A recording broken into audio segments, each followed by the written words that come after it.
Joining us now is venture capital pioneer Alan Patricof, Greycroft co-founder and chairman emeritus.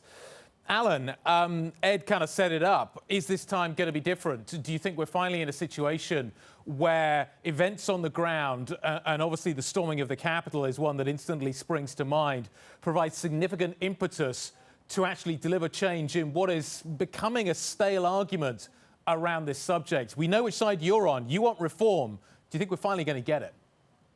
Well, I think we have no choice. I mean, we have two issues really here is the anti-competitive position that these same companies, not necessarily Twitter, by the way, but these, the key players that we've been talking about for months, whether they have too much control in terms of business and the exchange of information. I don't think there's any question about it. I've always said Google is a utility. I don't think any of us could appear without it. If we're talking right now on camera and I say something that you want to question, you'll quickly go to Google. And that's the nature of it. It's part of our life. The same thing Facebook has taken in terms of the various companies it owns. But there are two aspects. Right. One is control of economic control, and the other is information and thoughts. Right. And on that information side of it, Alan, how much can regulation really do? Is it just going to force the companies to self-police? I mean, how does regulation change anything when the monster arguably has grown so big at this point? You know, I keep saying, and I feel like a broken record, I've been saying this for 2 years, that these commissions, these investigations had to happen. And if I were the Facebooks and the Googles, I would actually come up with my own rules. And I said that 2 years ago. You know, why wait till they come after you? Set up some really tough regulations. They're the ones who know how they can do it. I mean, I certainly can't give you the answer, but I'm certain there's technology around that can filter. Now, even the best filtering of the U.S. government or in any form, something's going to slip through. The question is, how do you deal with the things that slip through in a fair basis? But I think they know how to police it themselves. And okay. To do. Alan, that raises an interesting question, though. That, as you say, they have the resources to do it. They have the financial firepower to make this happen. We'll see whether they're up for some more transparency. But nevertheless, you need size, you need scale to be able to do what you're talking about. There is an argument that is going around that basically Zuckerberg's new position on this is basically him trying to sort of pull up the drawbridge. This is going to cost a lot. We're going to change the regulations. We're going to make it hard for any smaller competitor to challenge us because they won't be able to adhere to the rules in the way that we can because we have the size and the financial firepower to be able to do that.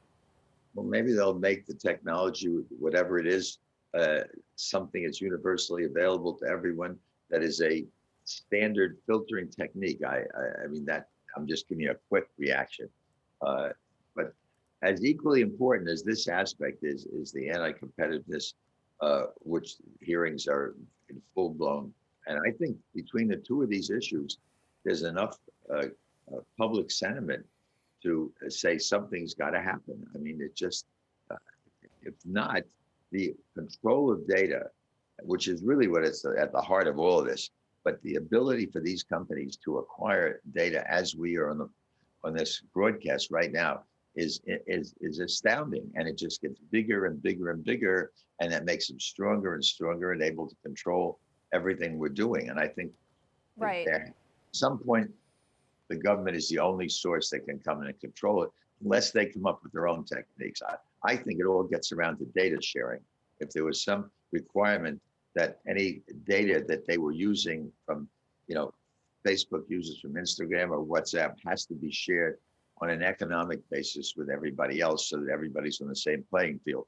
That's one way of dealing with the problem. But, that's what these hearings are about. I'm certain they're going to come out with some kind of regulations. I don't know whether it would be splitting anyone up. Do you think we're more likely to get regulation coming out of the antitrust side of things than on this misinformation issue? I think they're both such hot issues at the moment that, you really can't, they're in parallel. And and and the states are bringing these issues up also. It's not just the federal government. I think you know how many states there are. What 30 some odd states already. The attorneys general are taking action against these companies. But by the way, I don't think they're heinous companies. I don't think they started even formed with the idea that they become this big, but they are this big, and with bigness has a certain degree of responsibility, and that's really what it's all about. And as I say, I control my own destiny if I were they, and find some way, if, with the government's approval, perhaps. It's not collusion. It's really trying to come up and solve a problem. Alan, while we've got you here, I have to get your take on what is happening in the SPAC market right now. It's been an incredible run, and we're now starting to get, I would have thought, the inevitable regulatory interest. A report earlier on that the SEC is starting to look and sending out sort of preliminary kind of investigatory letters to SPAC companies, sending shares sharply to the downside. What is your take on this? A, are you surprised? I'd be surprised if you were surprised. And B, what do you think needs to come out of this? I'm not at all surprised. I'm surprised at how fast this inquiry came out. And by the way, it's an inquiry. They have not charged them with any action. This is just it's a learning. It's a information gathering experience process, as I understand.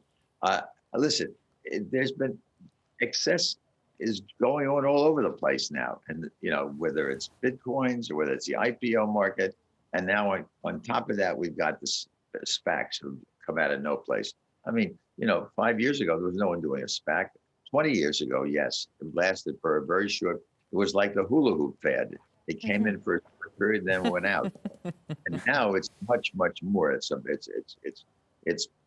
taking over the whole market. Everybody is talking about the possibility of a SPAC.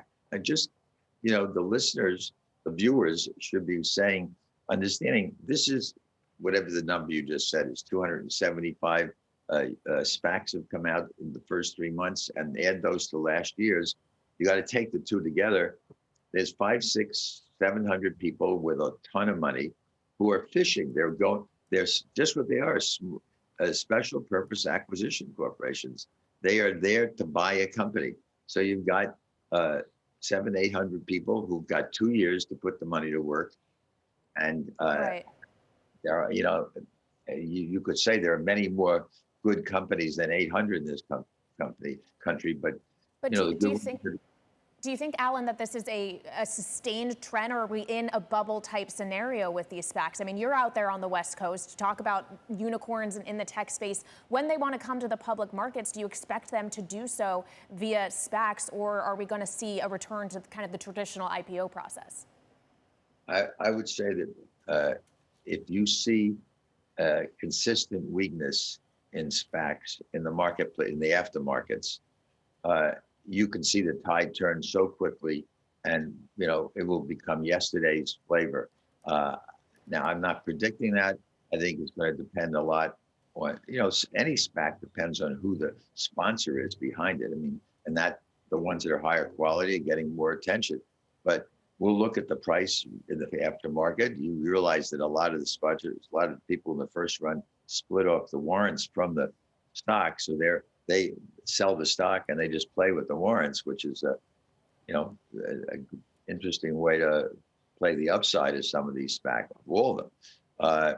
But I am a great believer in cycles, excuse me. And we are going through a period right now where I don't know anyone under the age of 40 who doesn't think the market can only go up. Okay, Alan. So what do you think is happening here? How long does this last? You talk about the cyclicality. We were talking to Mike Wilson from Morgan Stanley a few minutes ago. He thinks we're going through this cycle at light speed. What is your assessment of what is going on right now? A lot of it is going to have to do with interest rates and inflation, and whether that if interest rates start moving up, what that'll do in terms of impact. And plus, a lot of these companies that have gone public in the SPAC world are selling at astronomical rates in relation to their revenues and earnings. People forget, a PE ratio of 500 means it takes 500 years to get your money back. And if you look at the PE ratios of some of these companies, they're counting on 50 to 100% growth rate for a lot of years to justify the current price.